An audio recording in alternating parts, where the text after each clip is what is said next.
Hello, and welcome to Mystic Dog Mama, the podcast for soul led dog mamas, where you'll discover how to best nourish your dog and yourself, mind, body, and soul. I'm your host, Dr. Alexia Meller. Hi there, thank you for being here. I've got a question for you. What if our dogs are actually smarter than we think, but just in different ways than we're used to measuring? In this episode of Mystic Dog Mama, I'm joined by the incredible Jennifer Holland, New York Times bestselling author and science writer, who takes us on a fascinating journey into the canine mind through her brand new book, Dog Smart. This isn't just about tricks or obedience, it's about honoring the many forms of intelligence our dogs express, from emotional depth to intuitive knowing. Together, we explore what it means to be smart in dog terms, how different breeds embody unique cognitive gifts, and how we as dog mamas can better meet our dogs where they are. This conversation is equal parts science and soul, a reminder that our dogs are always communicating, always teaching, and always inviting us to expand how we see the world. In this heart-opening and brain-tingling conversation, Jennifer and I dive into the many types of canine intelligence, from nose smarts to emotional genius, why smart doesn't always mean trainable, what Jennifer learned by being voluntarily attacked by a police dog, how breed tendencies and individuality intersect, the power of letting dogs lead in their own learning, and why meeting dogs where they are can transform our bond with them. Whether you're a lifelong dog lover or just beginning to tune in more deeply to your pup's inner world, this episode will inspire you to see your dog with new eyes and celebrate the brilliance that lives behind every bark, tail wag, and soulful gaze. All right, on that note, let's go. Hi, Jenny. Thank you so much for joining me today on the Mystic Dog Mama podcast. I am so excited to talk to you about your beautiful book. Thank you for being here. Oh, thank you. I appreciate being on.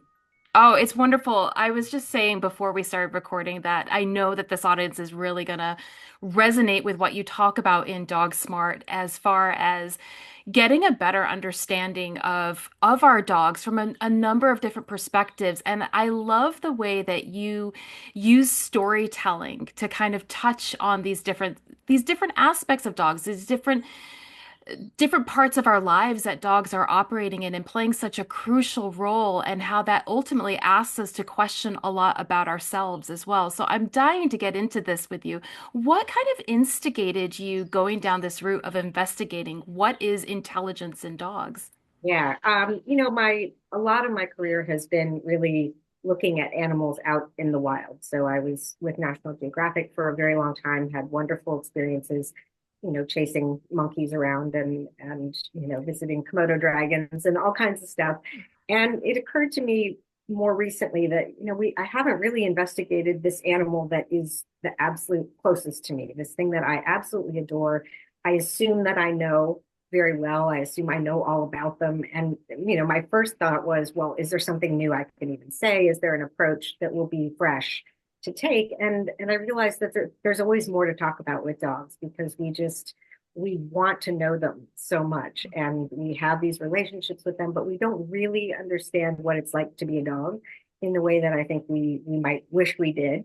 And you talk to anyone who has a dog and, oh, I wish I knew what they were thinking, or I wonder, what does this body language mean? Or there's just so many questions we have.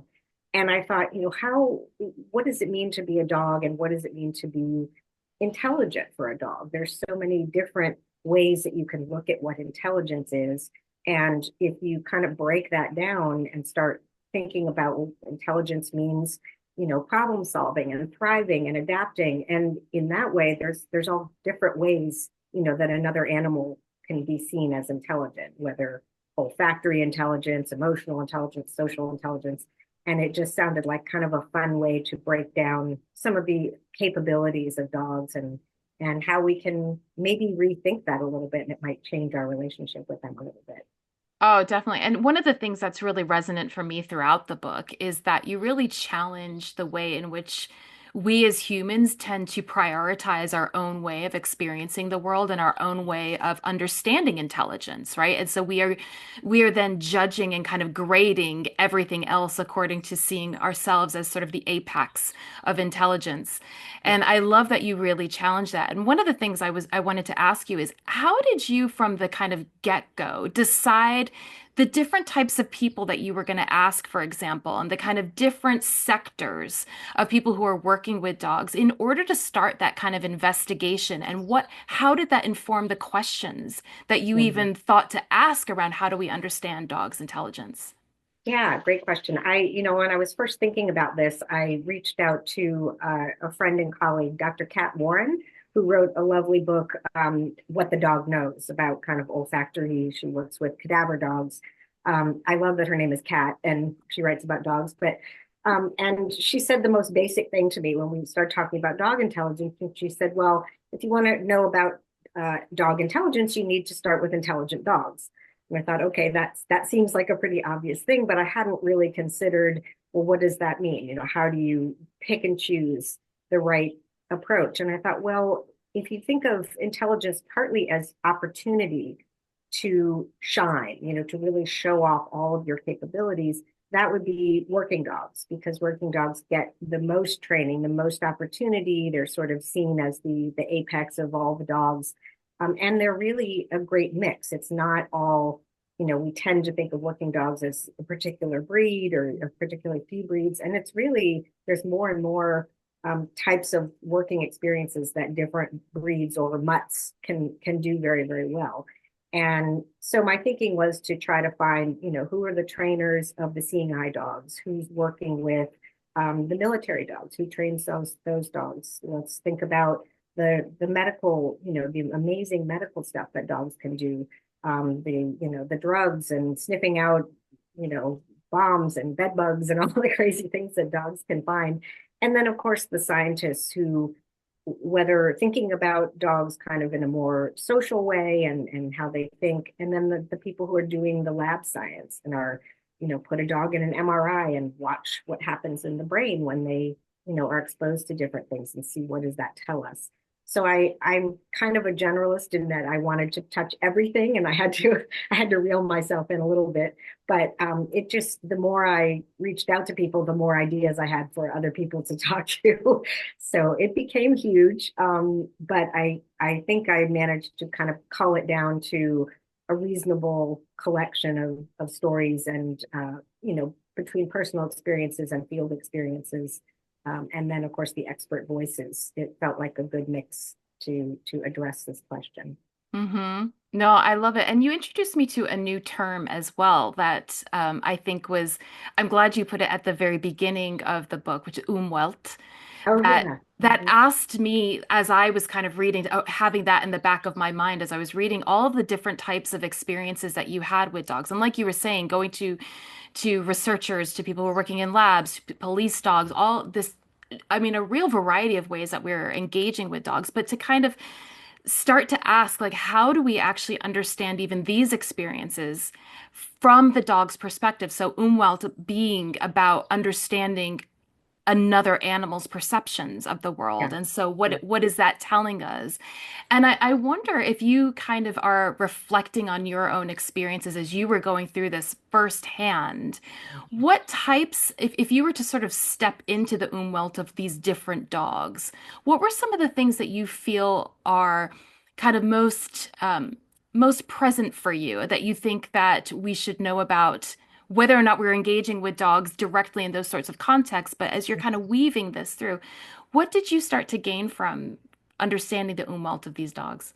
Yeah, I think a big one is really their sensory experiences. And it seems sort of obvious when you step back from it and say, well, of course they're different and they experience things differently. But I don't think we think about that much with our pets. We kind of, they're right there beside us, they're sitting on the couch. We don't really think that, oh, when I spray this perfume, what's this dog's experience? Or when there's this loud noise, what is the dog experiencing that's different? In terms of meeting new people. Also just kind of the behavioral things that we do as primates that aren't natural for dogs that they, for the most part, tolerate in us, whether it's hugging and, Mhm. the just sort of physical affection that we want to give our dogs. But a lot of that, when you really break it down and look at it, is not natural for them as a canid, as as sort of their broader group. And so I have become definitely more aware just of those things. And it doesn't necessarily dramatically change everything I do, but it definitely makes me think a little more. I'm watching my dog's body language more. I'm trying to be more aware that, it's important for him to make choices. I want him to feel like he, has some agency in his life. And so small things like, which way are we going on a walk, something like that. I just have tried to incorporate some of those things into my daily life. Telling my husband, can you not see that he doesn't want you to hug him right now? Back off. Can you watch his body language? He's telling you no, he'll let you do it, but why put him through that if he doesn't want that? That's not the best thing for the animal. So that was kind of a lot of things for answering your question, but it really did open my eyes, I think, to a lot of different aspects of a dog's experience and how can we do better by considering that, the dogness of them, and how can we just treat them better as a result.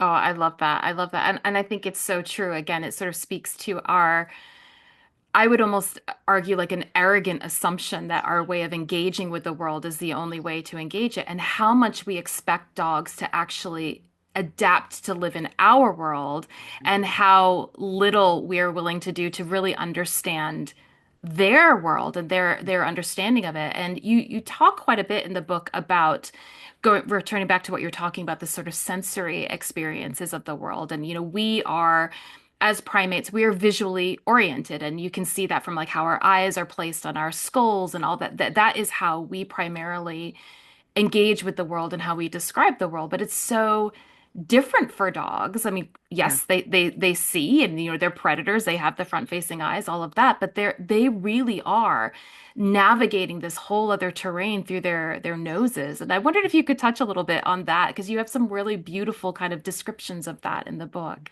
Yeah, that was a really fun thing to think about because again, we all know dog noses are impressive and you hear stories about dogs sniffing things out, but to actually, examine sort of the physiology of that, how does that work? And what would that life be like if you had, I think they have 350 million olfactory receptors and we have maybe five or six. And that's kind of gives you a little bit of a sense of just what that impact must be of the world on them, just the smelliness of the world and things that we don't notice at all because we're so focused on vision. And how do they parse through all that information and decide what's important, what's germane, what to respond to. And I really just started to really think more about how different that is, and that they do think through the nose in a way that we don't. And as you say, their eyes are good. They have better vision in some ways, not as good in others. Their hearing, very good at certain registers. If they actually hear higher sounds than we do, probably so they can hear a squeaky mouse or something out in the wild. But they just, their focus is going to be sent, and it makes you wonder, well, if they're smelling you, are they getting a visual of you? Is the nose just the whole thing? Is it all about that scent? It raises all these interesting questions that I don't think we can answer yet. But it does, just kind of remind us again that this is a different world that they're experiencing, even though they're right there next to us and, seems like they're experiencing the same thing. Oh, exactly. And it's also it kind of calls me, as I was reading through it, it reminded me of the number of times calling myself out for, like, when I'll say to my dog Lucky, there's nothing there. What are you going Yeah, right. what are you going crazy about? It's like, well, for him, obviously there's Yeah, something there. And just because yeah. I don't see it or I don't sense it doesn't mean that it doesn't exist. But he's navigating a whole different world. And so it's an invitation for how can I be more empathetic with that Yes. and more Yeah, open exactly. to that. And Exactly. and I guess off the back of that too, what do you feel like those experiences taught you about yourself through all of Hmm. that too, not just learning about, oh, the dog is figuring this kind of thing out, but what did that in a kind of reflective process allow Hmm. you to explore about yourself in engaging with them? I think it opened me up to thinking about my other sensory experiences a little bit more. I have a part in the book where I kind of talk about, gleaning some ideas from my dogs that don't seem like big epiphanies, but kind of are because we don't take the time to, think about scent that much. I mean, we use it daily and it's important to us, but think about how it's connected to memory. Mhm. And it's such a visceral experience to have a scent and to go back in time to, your school, high school cafeteria, or your grandmother's perfume or whatever. And it just puts you in a different mindset of, and the feeling on your skin of the warm sun. My dog just lying on the slate and absorbing that warmth and just feeling, I think, trying to appreciate, I think, kind of our other senses and how well they do work, and giving them a chance, to kind of shine through. And also I think appreciating, the things that disgust us that a dog doesn't mind, sniffing things that are gross and rolling in something. And I've thought more about, not that I'm rolling in dog poop or anything, but trying to just see that there is a reason for that. They're getting something out of that, some information that we can't sense. As you said, we think there's nothing there. Why is my dog staring at the wall? Well, there's a sound, there's something happening there that is important. And so they're not just being dumb or weird, or we kind of think, oh, my dumb dog is just staring at nothing. There's something going on, and it's important to, I think, appreciate that and give them the benefit of the doubt that there's a reason for their reactions. So those are some of the things I've thought about. Oh, I love that. And 100% they definitely know things that we don't know. And one of the things that I see from a nutrition perspective and in this kind of more holistic space that I operate within is that dogs are really good at self-selecting the things that they need.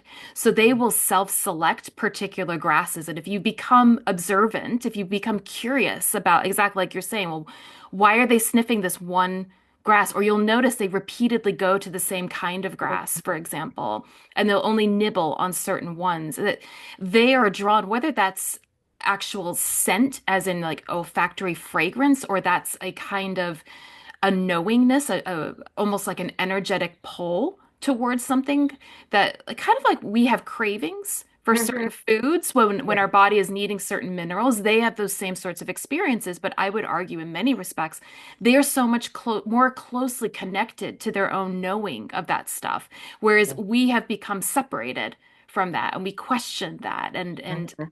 arguably our logic has interfered with that natural knowing of what it is that we need on a kind of physiological level. And one of the things that I've become more kind of curious about as I've sort of adopted that way of engaging with my dog, of being more curious and understanding that he has his own unique wisdom, Mhm. that just watching what he'll go towards when he needs to self-medicate or when Mhm. he refuses a food for a period of time. And instead of getting worried about, oh, is there something wrong with him? Watching and seeing if there's a kind of pattern. And oftentimes it's he doesn't need what's in that particular food, or a season is changing.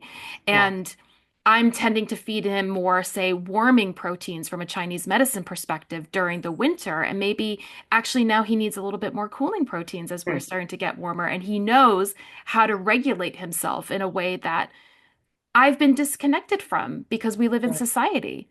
Yeah, yeah. We think that we crave Cheetos and sweets, and we ignore the fact that our bodies are telling us constantly, you don't feel good, and that's because you're eating all of this horrible stuff. You're ignoring what your body's telling you, and sort of giving over to these addictions and cravings of a different sort.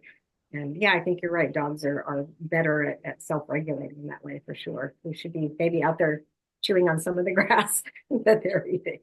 We should be, or at the very least, starting to get curious when we're feeling drawn to something and making note of that. Because I think that for me, dogs are a kind of gateway, and I think that's one of the reasons that we as a culture are so interested in dogs is they are a gateway as a connector to nature for us. You know, Hmm. that we've literally invited this being, this other species into our homes. And I talk about this quite often that one of my guests, my first guest actually that I had on the podcast, David Ian Howe, he is an archaeologist who and an anthropologist who focuses on ethnosynology, so the ways in which that humans and dogs have co-evolved together. Oh, And nice. it is really interesting. And from his perspective, he says we can't understand humans without understanding dogs, and we can't understand dogs without understanding humans. And that's a unique relationship that doesn't exist between humans and other species, even though we have cats. I mean, arguably, you can say like cats have never really been Yeah, domesticated, you know? not Like, quite the same. no, it's not quite the same. But I think that they offer us this really unique invitation back into our kind of wild selves Yeah, yeah. if we allow that and into the nature surrounding us. Yeah. And I think people forget, and even in the sciences, I think it's only fairly recently that scientists have sort of said, okay, dogs are actually a valid animal to study because we kind of think of them as, well, they're not wild. They're sort of this created thing, and yet the fact that they have been so heavily affected by us and vice versa makes them especially interesting. And as you say, they're the animal that filled this niche. Nothing else has. It could have been rats, it could have been something else, but dogs are the ones I like to say, that were smart enough to sort of fill that space, to realize that, this beneficial relationship was there, that tolerating humans at first was worthwhile, was valuable for them. And, look at them. They're probably the most successful, one of the most successful species, other than maybe bed bugs and rats, on the planet. They're everywhere, and they live, what many would argue would say, very nice lives, at least in the West, for those that live sort of as pets. And then the ones that live on the streets, there's a vast number of them, way more than I ever realized. And they sort of live a valid life too for a dog. They have filled their own niche. And I understand the concerns about those dogs and that, they can carry disease, there can be problems, but they're also sort of just part of the fabric of human communities, living kind of more like the proto dog probably did, sort of at the edge, and doing very, very well. There's 850 million of them or something. So they're obviously doing something right, evolutionarily speaking. Yeah, I'd love for you to talk a little bit more about that if you wouldn't mind, because I think we tend to have a very Western perspective of what dogs are and dog ownership, what that looks like. And I know I spent quite a bit of time in Mexico, and you mentioned about the free roaming dog populations there, and it's very true. It's a very different dog culture from Yeah. what we experience in the U.S. or the U.K. or other places in the West. And I think it caused a lot. I would see a lot of Westerners come to Mexico and be really heartbroken Mhm. at what they were seeing and wanting to rescue. And I can understand that. Yeah, sure. And on the flip side, I would see a lot of these dogs being rounded up by different charities and organizations that would then ship the dogs up to the US or Canada, for Yeah. example. And I would see problems coming out of that. In fact, as a nutritionist, I would often get people coming to me who had rescued some of these dogs, and the dogs have an absolutely shot microbiome. And they're Yeah. struggling with different climates and different foods that for generations they have evolved to eat street food, for Uh-huh. example, right? And they weren't coping with like the top quality raw dog Yeah. food, for example, you know? And so it raised a lot of questions for me around what is actually ethically right when it comes to Mhm. how we're thinking about this. And I wondered if you could reflect a little bit on that. Yeah, this is something that changed for me through this researching this book, because I was definitely one of those people that, wanted to sweep up the dogs and take them all home. And I see the value in, I mean, certainly a stray dog that used to live in a home, that's on the streets in the US, I can completely understand we don't want these dogs wandering around. But these dogs that have been born into street life somewhere in the world and have, it's not an easy life for an individual dog, but it is a life. And I have come to be okay with that. And when I see these dogs and they look a little scrawny, it looks a little rough, but they're also as free as they can be. They're absolutely doing all the things that we, well-meaning as we are, that we take away when we bring a dog into our lives. And as you say, sometimes these street dogs they're just not going to make it. They're not going to thrive as homed dogs because that's just not the world that they know and that their bodies are used to. And I do think I have a lot more acceptance and sort of respect for the lives of these dogs, and especially in places where the people are completely accepting of them just being part of the society.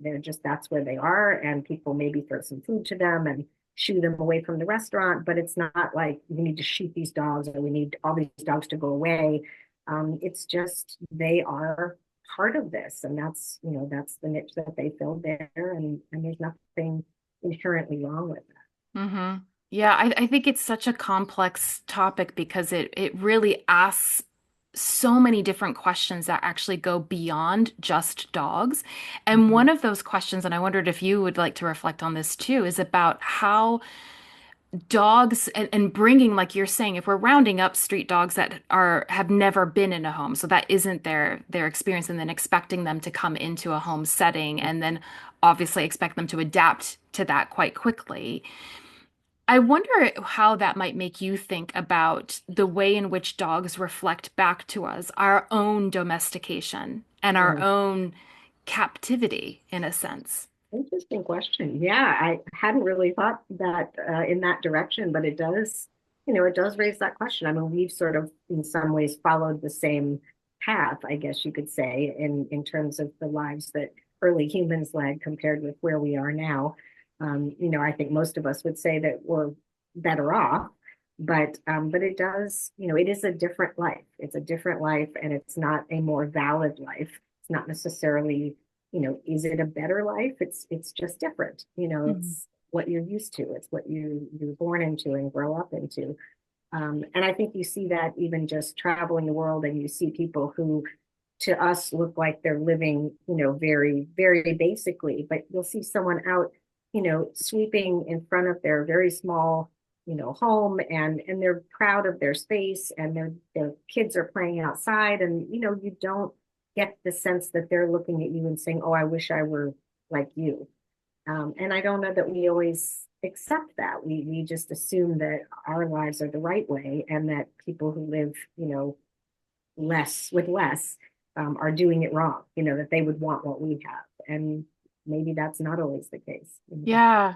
No, I agree with you on that. And I think too, it for me, it speaks to as well the way that we expect the dog to fit into our lives at all costs Yeah. without considering whether or not even that's right for a particular dog. Like I think of like the kind of common example of trying to train a dog to come and be comfortable sitting at like a cafe or whatever.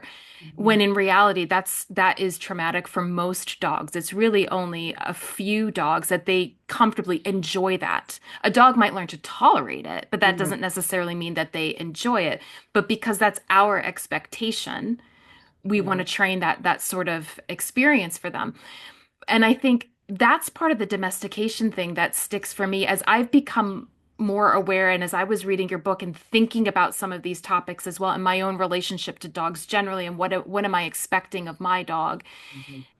It really did sort of hammer home for me these questions that I don't have answers to, but I think that they're questions that are important to sort of have sitting there Mhm. for us to start kind of questioning of how much do we expect ourselves to fit into situations, contexts, Mhm. social expectations, etc., that aren't even necessarily right for us as individuals or right for us as a society. And how is I don't know, this might be a little bit like more esoteric in kind of nature of this question, but like, is there a call by being involved with the species that is bringing up so much stuff for us to, is it an opportunity for us to really question those basics of even what we are expecting of ourselves Mhm. as creatures, and can we challenge any of that?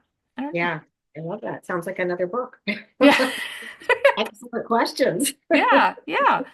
Who knows? Who knows? But I do think that there's that kind of nice invitation that they're sort of offering us.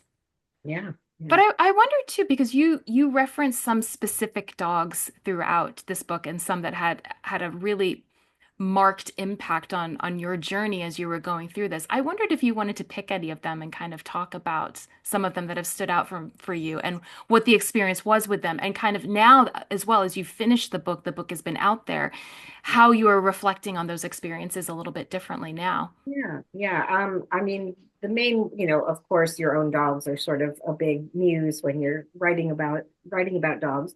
And the two dogs that we lost one of our dogs fairly recently, but when I Oh, was I'm writing the sorry. book, we had to thank you.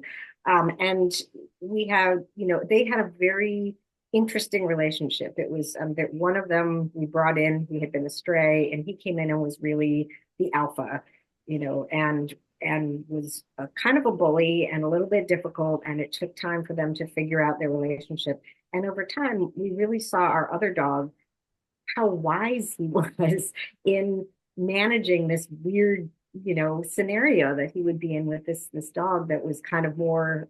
My husband said that one plays checkers and the other plays chess. So our wise dog who plays chess would watch the situation, and he was always kind of deciding whether the other dog was going to be in a bad mood, and he would was careful when he came into the room. And there were just a lot of little behavioral things that I watched him go through to keep the peace.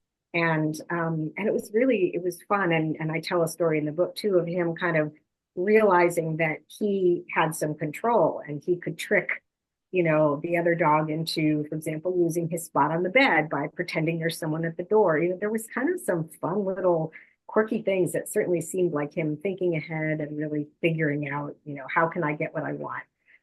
And so that was really fun to observe. And then there's a dog named Odin who appears, I think, 5 or 6 times in the book. And the timing of meeting him was so perfect because it just happened that some people I was staying with actually as an Airbnb initially, and then we became friends. He was a dog you had to take a little time to get to know. And and I was just digging into the ideas in the book of, body language of dogs and trying to be more mindful of what they're telling us. And I ended up visiting him and seeing him 5 or 6 times through the research of the book. And each time I went, I had encounters with him that added to the story. And it was really special for me. He showed sort of various kinds of intelligence through the time that I was with him. That communication, that communicative intelligence of telling me what he's about and what he expects from me. Certainly emotional intelligence, because I was going through a hard time with my dad being ill, and he was kind of my rescue at the other end of the day. And then toward the end of the book, he really showed that just kind of being a dog. What does that mean? And the idea that we can give our dogs the opportunity to be doggy, to be more dog-like, if we just step back and say it's okay. This is what they want to do naturally. If they want to get muddy, if they want to run, whatever the silliness is that makes them happy, can't we just let it happen more? Are there opportunities to do that? And he really, I still have the mental picture that I wrote about in the book of him running on the beach, and he's all muddy and he stinks like the Lake Michigan, and he's just so happy. And it was such a wonderful feeling to see that in him. And I just, I'll never forget that moment of just kind of seeing him rush back and flop down the sand and tongue hanging out and just, wet and mucky and just content. Just a happy, happy animal. So he really, I think, is very, very special to me, and was, I think that shows throughout the book how important he was to me. Yeah, absolutely. And I love too how he was an emotional anchor for you and also how he was sensing what was going on with his owner too, like at some level as she discovered that she was pregnant. Yeah, yeah. And And he was yeah. acting out and they didn't know why. And this was before she even knew she was pregnant, that she started to see these behaviors.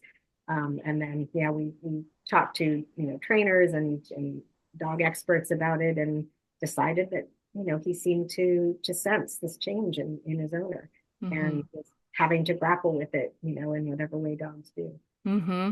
I love it. Something else I wanted to ask you about that was really interesting for me as I was reading the section on the police dog and the dogs that are trained to bite, to Mhm. actually attack. And you were talking about the kind of, in a sense, like that conflict that exists within the dog, that it's not natural for them to actually do that, and challenging some of the aggressive dog sort of Mhm. stereotypes or the way that we think about aggression with dogs. And I wondered if you could talk about that experience and what it was like for you, but what you were learning about the nature of dogs, and I guess in that way as well. Yeah, I think because we have really selectively bred them to be so close with us, and they have co-evolved with us to be, to be open to us and to be happy with us. And there is, genetic explanations for that, and it's all in there. They're definitely prone to like humans. And so one of the trainers said one of the hardest things is to train the dog to bite after this is the animal that they come out and start out as, and then you have to train them when it's okay to take, things to that level that they wouldn't necessarily want to do otherwise. Not that dogs never bite, not that there aren't aggressive dogs, all of that, but these are dogs that they're working with, that they're, training them not only when to bite, but when to let go, which is also interesting because at that point, they're trained that the bite is the reward because it's fun for them. They train them, on an arm, and it's like, when they're being a good dog, they get to actually chew on the thing. But training them to stop to me, again, just really showed a kind of intelligence that I hadn't really thought about before, that they're willing to do that, that they can do that, that their brains will let them, flip that switch if they're told to. And just, another sort of remarkable aspect of the way they um, can be trained and work with us, and just things that you wouldn't necessarily think about or expect are really really kind of germane to all of this, I think. Yeah, no, exactly.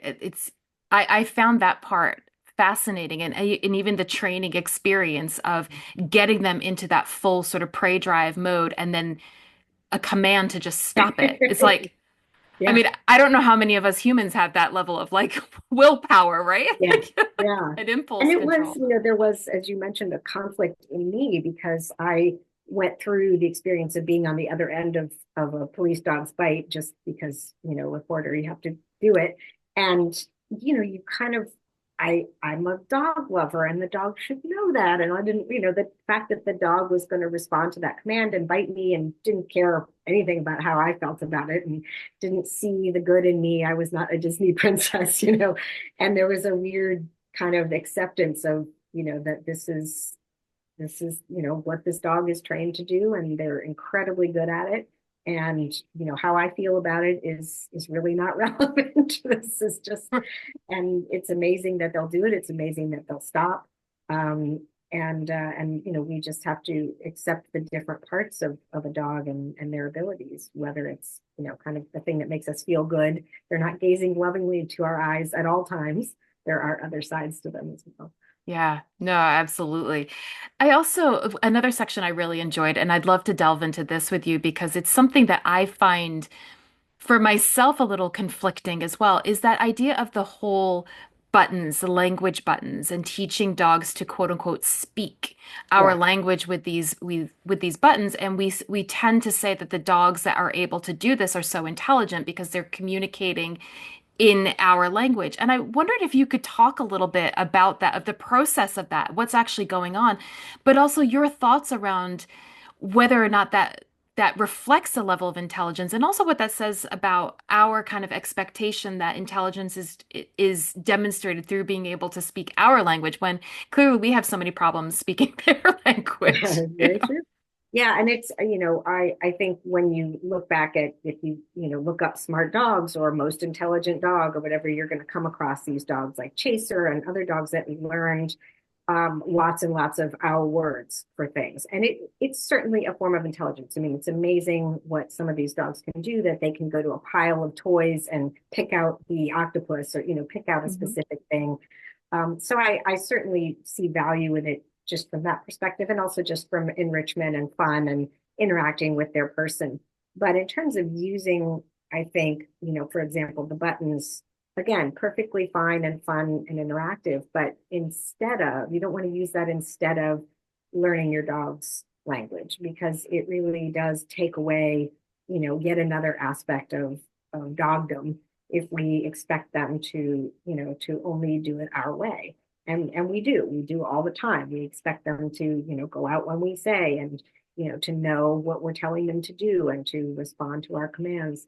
I got the buttons again, just as a reporter. I had to try it out, and my dogs had no interest whatsoever. I think it lasted less than a week, and I have them in a closet somewhere. But so it's not definitely not for all dogs. There are some kinds of dogs that enjoy that kind of learning, and I think most of them are very capable of learning that. But yeah, in terms of just relating to our dogs, I worried a little bit from some of the people I talked to who were really into that they were using that to replace kind of focusing on the dog's language. And, I spoke with Dr. Stanley Coren and others who are very much about, learning to speak dog. It's really an important aspect of getting to know our dogs is to really learn their body language. And it's so much more intricate than I think we realize. And just every little thing that they're showing us and telling us, and the different vocalizations that can just be slightly, sound a little bit different, and they definitely mean something different. And there are, ways to observe that and to learn that and to be, I think, more mindful of what they're telling us in their language, and not just relying on teaching them commands and playing with buttons and that sort of thing. So I think there's a good mix of things we can be doing. And I would never tell someone not to play around with those kinds of tools, but it's just a matter of remembering that it's just a tool. It's just one of many, and it's our kind of tool. It's not something that the dog would choose to do otherwise. Yeah, no, absolutely. And that whole section made me reflect on the statistics around dog bites, Mm-hmm. where it's like 77% of dog bites actually occur within the family from the family dog. And a big reason for that is that we are not learning their communication styles. So we'll say like the bite came out of nowhere. The bite didn't come out of nowhere. They were communicating, but we're just not picking up on the signals because we've not taken the time to learn the language. And like you said, they are so nuanced and finessed, and even sort of what we talk about, like the ladder of escalation.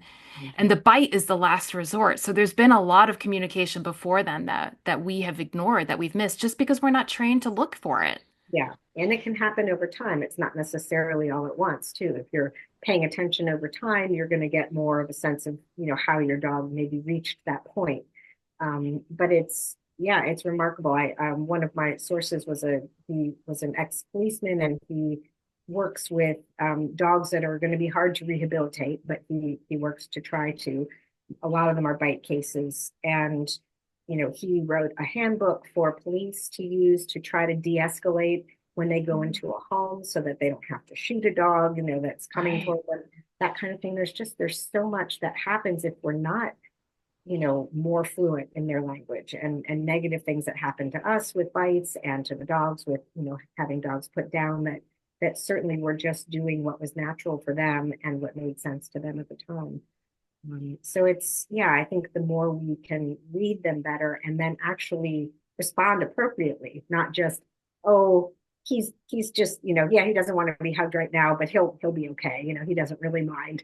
It's like, no, he's really telling you something right here. He's, Yeah. just back away. Just back away. Yeah.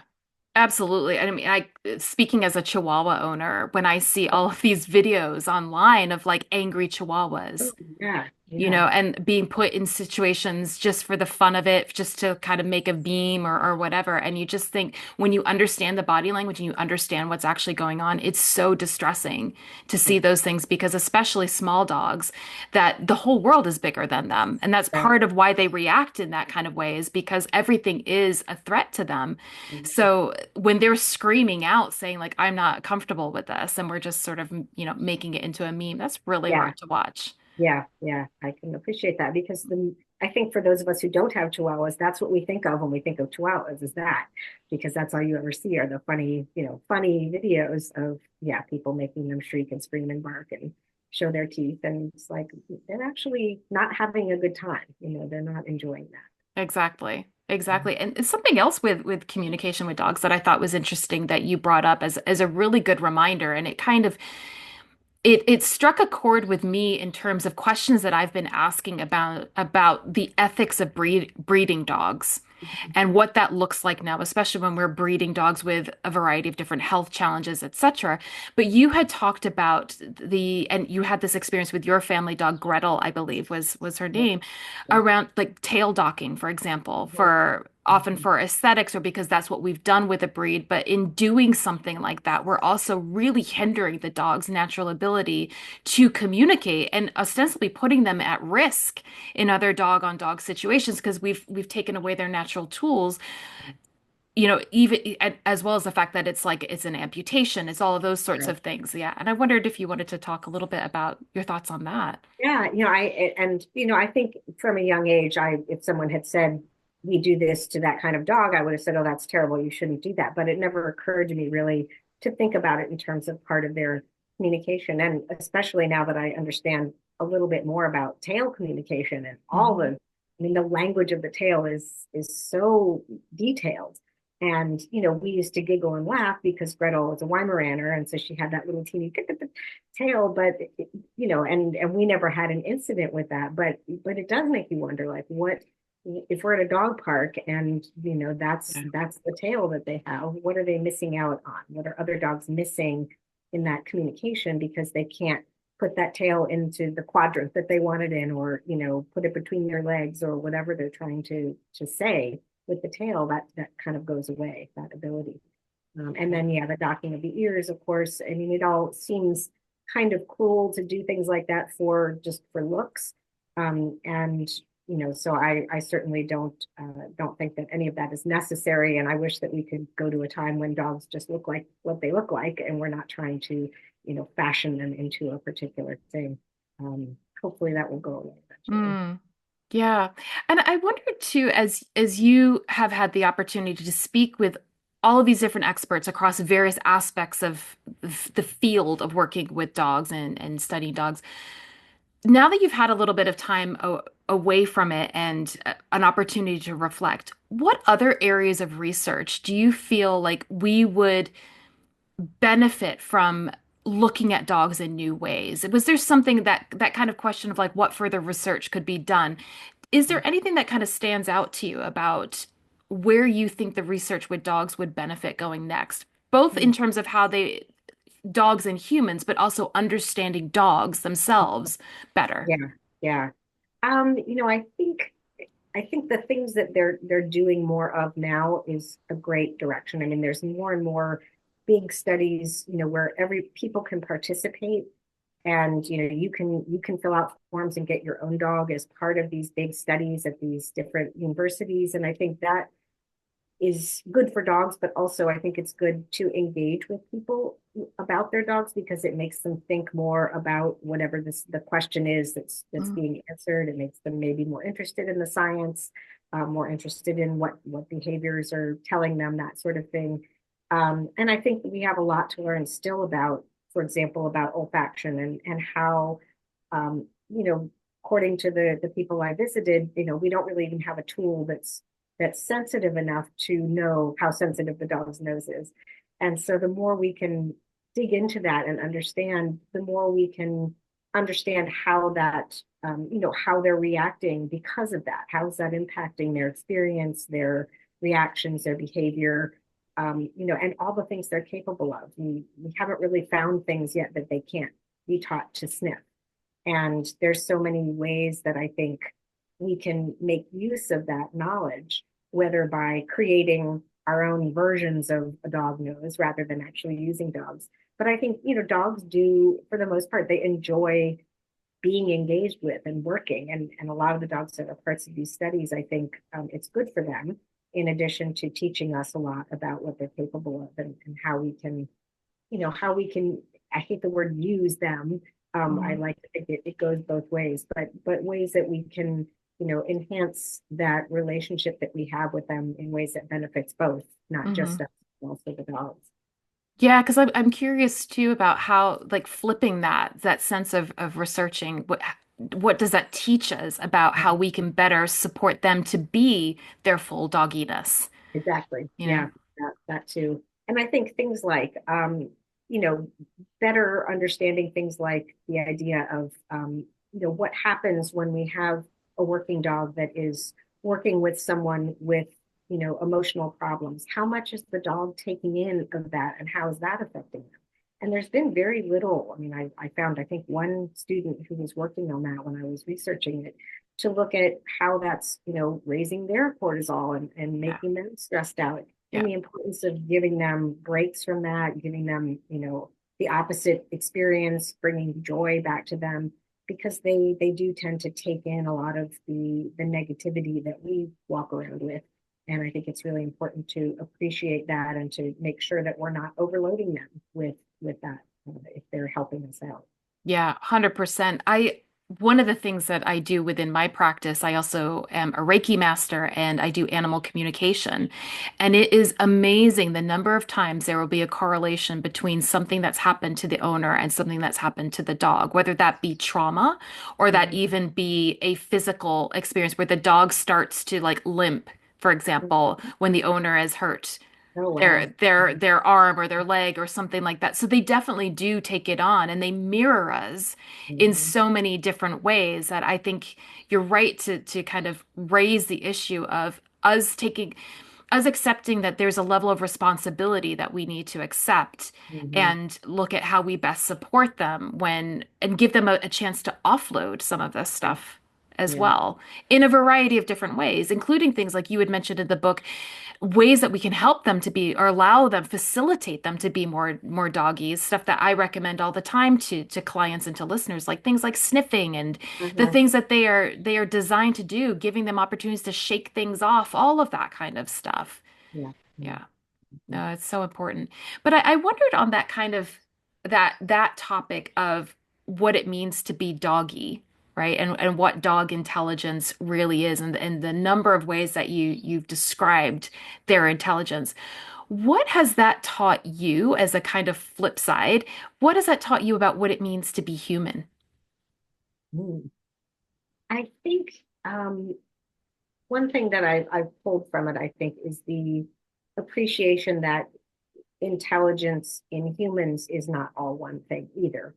And that we, I think, miss out on a lot of the, kind of amazing capabilities of humans by dismissing things as, or categorizing things as, well, this is intelligence, this is, physical ability, this is that. And we maybe don't give opportunities to people to shine in ways that they would otherwise, because we don't think it's as important. And I really love the idea of this multiple intelligences that kind of came through in this book. And there's absolutely no reason not to be applying that to humans. And there have been, arguments for this in the past, but I think it kind of gets lost along the way and we kind of go back to our old thinking. And but to really appreciate the glorious mix of things that people can do, and how it all affects our ability to thrive in different ways. We definitely don't all think and learn the same way. I think we're learning that more and more, and coming to accept that more and more. But I think we could do better in that and continue to do better in that. Just appreciating all of the variety that's out there, and that intelligence, isn't one thing. It needs to be expanded greatly. And I think that opens doors for people who don't fit the normal kind of, just because you're not good at math or you don't have a great vocabulary, you have something else to offer, and to appreciate that and to give people a chance to shine in those areas, I think would Yeah. be very good for our species. I love that. That's so important. I love that. Thank you for that. Jenny, if people want to get a copy of your book, and I encourage everybody to do that, where can they find it? It should be at the various online retailers. So Amazon, that's usually the best price. Barnesandnoble.com also has it. And it's also on the Disney Books website. It is a National Geographic book under Disney. And yeah, I encourage people, I would love for more people to read it. I think hopefully it will bring more conversations like this. And, it's, again, it's made me think differently about my own dogs, and I think that's a good thing for all of us to do. Absolutely. And has it encouraged any other projects? What are some future projects you'd like to write about? I'm still kind of pondering that. People say, "Are you doing Cat Smart next?" And I don't know. I love cats also, but there's just something special about dogs. So I'm not really sure yet. Probably something else. Animals are what really work for me. I'm doing a lot of volunteering with animals, and with animals that have been through traumatic experiences. And I think there's something in that I might like to really dig into and write about more. So that might I be would something. love to read that. Yeah, please write that. That would be so interesting. And I think it's so relevant to a lot of the conversations that are happening in the kind of wider dog space, trying to understand trauma in dogs and trauma-informed training and care, etc. But how some, again, because they're mirrors and they offer this opportunity, how that helps us to understand how to better support people with Yeah, trauma and what's going on with trauma. yeah, Yeah, definitely. that would be very, very it's a very needed book, and I think it would be very well received as well. That's good to I know. I vote for that one. Yeah, good to know. Jenny, is there anything else that you want to share with the audience today that I've not asked you about? I think this has covered a lot of ground. There's definitely other cool stuff in the book. I think it's a good mix of science and experts and personal and field. We didn't talk too much about the different kinds of working dogs and all the cool stuff that they can do, but there's I think, some good storytelling about seeing dogs doing the things they do well. So I hope people will check that out and appreciate dogs all the more. Absolutely. And I will leave links to the book on Amazon so people can access it directly from there. And if people want to get in touch with you, are you open to them getting in touch and asking questions? Yeah, I have a website, jenniferhollandwriter.com, and there is a contact form on that. So, Perfect. yeah, I will leave that as well. Jenny, thank you so, so much for your time and your energy and your wisdom today. This has just been so much fun. And I know that people are going to really enjoy all of the wisdom that you've offered today. So thank you. thank you very much. It was a lot of fun. Thanks. Thank you so much for joining me for this conversation with Jennifer Holland. I hope you enjoyed it as much as I did. You can grab a copy of Jennifer's new book, Dog Smart: Life-Changing Lessons in Canine Intelligence, anywhere that you purchase books. You can also connect with her on Instagram at DogsmartBookAuthor or on her website, jenniferhollandwriter.com. And if this episode lit something up in you, come join us inside Fetch First Light, our free Facebook group for soul-led dog mamas who are walking the holistic path with their pups. It's a cozy space to connect, share, and be supported by a like-hearted community that gets it. I'll leave the link for this in the show notes. Okay, until next time.